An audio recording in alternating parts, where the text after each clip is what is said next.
Raise your hand for me if you'd like more joy in your life. And raise your hand for me again if you'd like even more joy in your life and to be even more productive with your time. And in fact, say aye. Aye. So where are you now? Maybe you're in a place when your alarm's going off in the morning and you're waking up and you really don't want the day to start.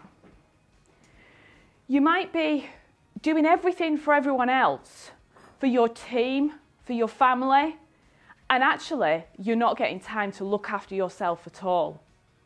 Maybe the best thing that you can look forward to is a glass of wine, a box of chocolates, or maybe a night of Netflix. Even worse, you might not be able to see how to get off the hamster wheel. It may be a constant cycle of the sameness and you just don't know how the hell to get off. So where would you like to be instead? Well, imagine you're waking up every morning doing the things that really light you up. What you do in the first hour of the day really sets the tone for what happens for the rest of your day. So if you're starting the day doing the things that you love, it's really going to make a difference to you and to everyone around you as well. You're going to be so much happier for the people that are around you, your team at work. You're just going to be a great person to be around. You're prioritising your time, doing the things that you love. Maybe not all day, every day, but at least for a couple of hours a day, you're doing the things that you love that really make your heart sing. And you know that every day when you wake up, you've got the energy to do whatever you want to do, and you know you can cope with whatever life throws at you. So would you agree with me that to get from here to here, you would need a vehicle? Yes or no? Yes. Well, I believe that vehicle is intentional living. And what do I mean by intentional living? Well, I mean living your life according to your values, according to your beliefs, according to your purpose, and what you believe you are here to do. And why do I believe it's important? Well, I believe it's important for you and for your life and your joy and for the people around you. I also believe it's really important around the sustainability of our public services, for the NHS, for care services. And it's important to me because that's been a big part of my career. And for so long, our health and care services have been under pressure prior to COVID. And after COVID, it's even more pressured than it was before, from a workforce perspective and from people being able to get the services that they need when they need them. So I believe we have a responsibility to look after our own health and well-being so that when we need services and when we're in crisis, that actually the health service can be there to provide for our needs. Post-COVID, 1 in 5 women were suffering from depression. So just take a look at the table around you. And if it's not you, it could be 2 people to the left or 2 people to the right. And I believe it's so important that we support our own joy and well-being and resilience as much as we possibly can. If you'd have been with me on the 30th of May, 2020, you'd have found me in my kitchen. The birds singing, the sun shining, it's a beautiful day. It's been May half term and we've had a really lovely week. We've been canoeing on Chorley Canal, we've been to Rivington Beach. Wasn't quite Turkey Holiday Village, but it was the best that we could manage during lockdown. However, inside I am feeling like shit. Cheryl's ringing. Now, Cheryl runs the Live, Love, Laugh Lounge and I've been doing some coaching with Cheryl and she always knows the right time or the wrong time to ring. Hi Cheryl. Yeah, I'm fine. Yeah, no, I almost convinced myself. How's the not drinking going? Well, looking at the counter in front of me. 10 green bottles, not the nursery rhyme. Well, fair to say Miss P's definitely my favourite. 7 Prosecco, 2 bottles of rosé, and a bottle of Gordon's. At least there's some masculine in one part of my life. Why did I drink? Was bored. Wanted to have fun. Was a bit lonely. Didn't want the day to end. And I just had this void in my stomach. I just had this void in my stomach that I couldn't fill. And actually, I just kept drinking to just fill it. What other impact is it having? Well, I'm looking in the mirror, and to be honest, oh my God, my eyes, they just look so sad. I've put on quite a bit of weight. And to be fair, waking up at 3 o'clock in the morning ain't great for my sleep patterns. Yeah. And I know I need to look after myself because I know I don't want to be like I was 2 years ago with burnout. Yeah, I will try and prioritise something for myself. I know I can ring you. Thanks, Cheryl. A few hours later, tapping on the same wooden work surface. It's 4 o'clock. I'm on my holidays, I could have a drink. Kath, you do not need a drink. Go for a run. Bit boring. Bit of meditation. Bit too peaceful. Bit of Netflix. I've already watched 5 seasons of This Is Us already in the past 3 weeks. Fuck it, Kath, you're on your holidays, you can have a drink. Kath, you do not need a drink. As I'm Googling, looking at my phone, of ways to reduce drinking, I come across The Naked Mind. The alcohol experiment, 30 days without drinking, starts tomorrow. 30 days? That's like a month. It's like a 12th of a year. I can't even manage a weekend. Have you ever had a time in your life where you knew something needed to change and you didn't quite know what or how? Well, I pressed register and I was enrolled. It's the 21st of February 2021 and I'm 6 months alcohol free. Go me! And I'd love to say it was plain sailing. However, you'll have worked out that only being 6 months alcohol free that I had a few ups and downs. So it's fair to say that I did the first 30 days through pure white knuckling it and willpower. However, after that, I thought I could moderate. However, moderation I found wasn't for me and my stop button really hadn't learned how to work. But I felt, I'm going to keep going with it. And I managed my first Christmas and my first birthday alcohol free. I'm sat at the dressing table in my bedroom, looking through the small pine mirror. And I've got the words written in red lipstick, I am enough. Do I really believe it? Not quite sure. And as I look in the background, I can see the duck egg blue wallpaper and I can see the bedroom furniture and the bed, everything that was the same from a marriage of 20 years. Nothing had changed. I'd given up drinking, but not a right lot else had changed. Cheryl again, that intuition thing. Hi, Cheryl. Yeah, I had a great birthday, thank you. Yeah, my alcohol-free Zoom cocktail party was brilliant. Yeah, no, we had a great time. What do I not sound so sure about? Well, so the Zoom party was great, and then it was Valentine's Day, and then I did that Facebook scrolling thing again where I was just comparing myself to everyone else and looking at everyone's perfect Valentine's Day pictures, and I just felt really lonely, and so I just ate cake. Yeah, I know I'm allowed cake because it's my birthday, but like 16,000 worth of calories of cake? I can tell you it weren't pretty telling Adam that my personal trainer that I'd eaten 16,000 calories worth of cake. Why did I eat it? Well, exactly the same reason that I was drinking, if I'm completely honest. I just felt empty and I wanted to fill this hole in my stomach and I had cake instead of alcohol. What did I do when I gave up drinking to put fun in my life? Fun? I don't do fun, Cheryl. I do hard work.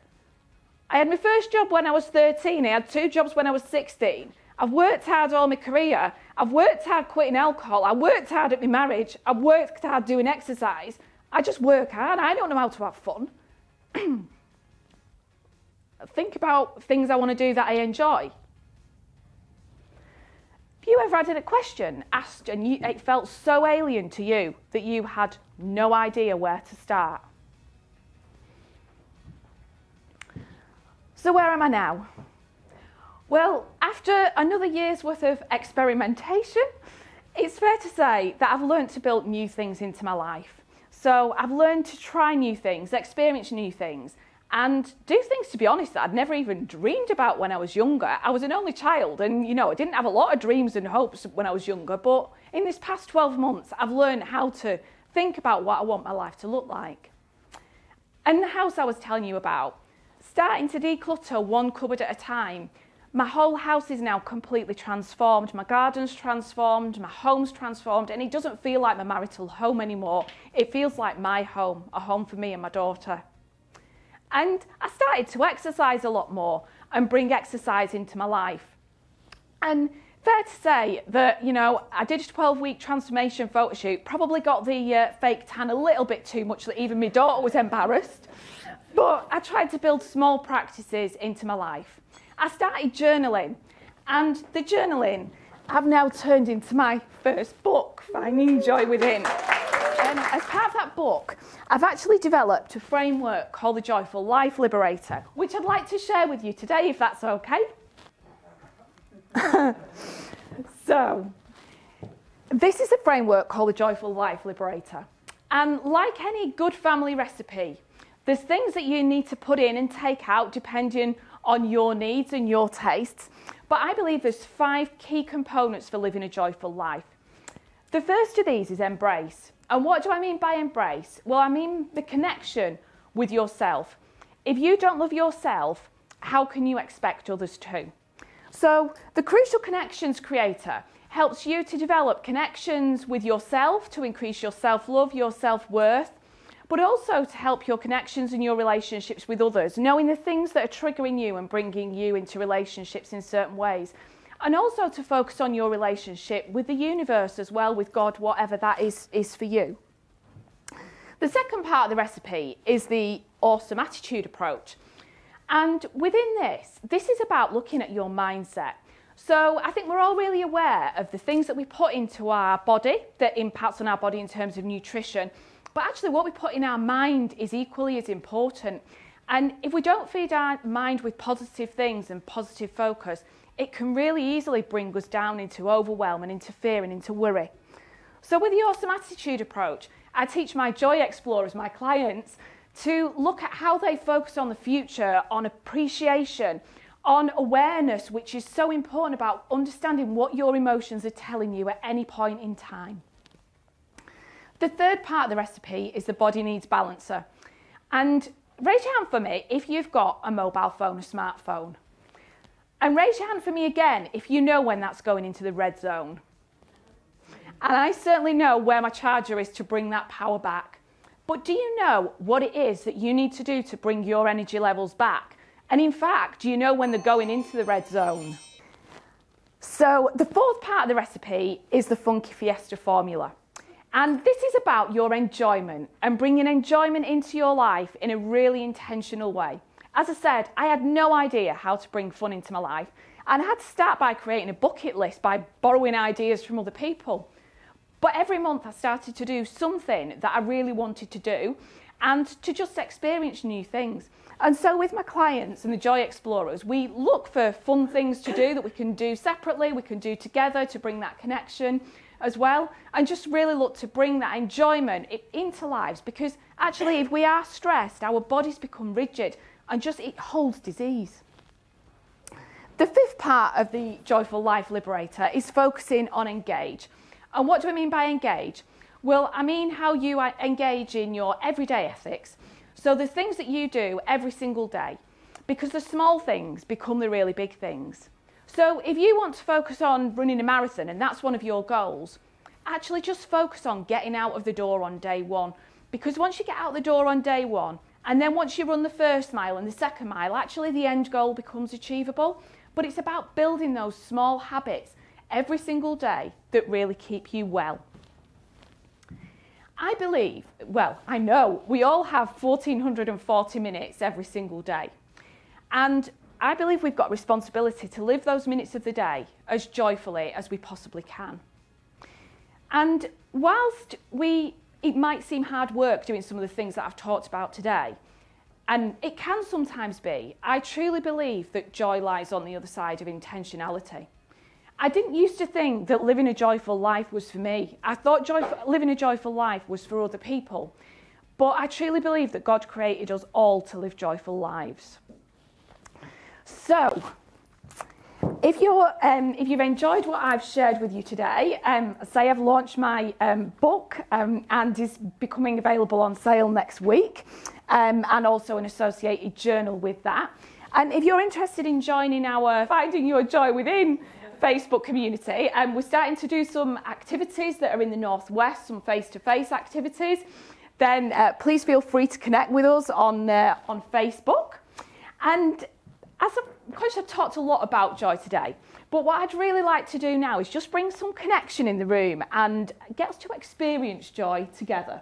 So it's so important we can find our joy within, but I think it's so important that we can connect with others and find our joy together too. Just by doing things that bring energy into the room, that bring joy into the room, that bring creativity into the room. Part of my fun when I was learning to have fun was about learning how to dance. And I, at first, tried different sorts of choreographed dance, and I've got to say, I was pretty rubbish at it. But then I found conscious dance, which is just about moving your body how your body wants to move. So it's not about comparison, it's not about what you look like, it's just about expressing your emotions through your body. So I would like to invite you all to stand up and dance just for a moment.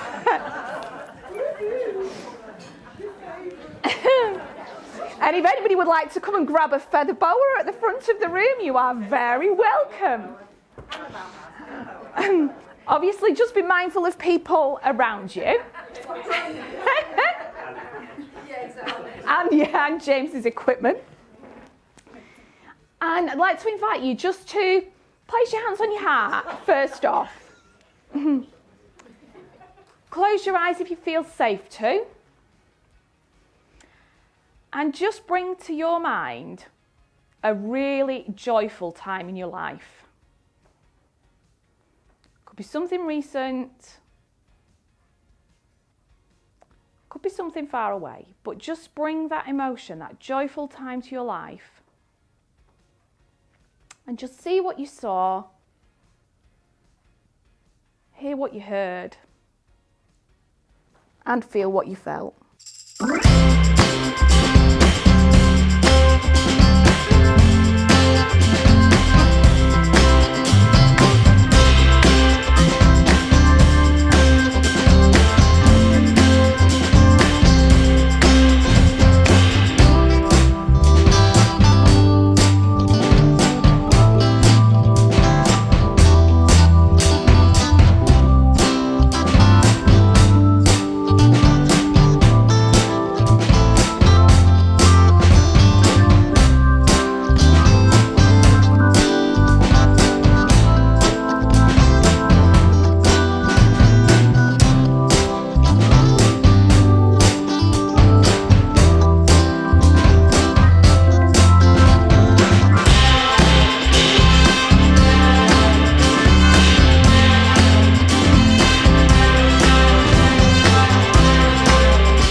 Thank you so much for your time today, and thank you for sharing the dance, and I wish you a truly joyful day.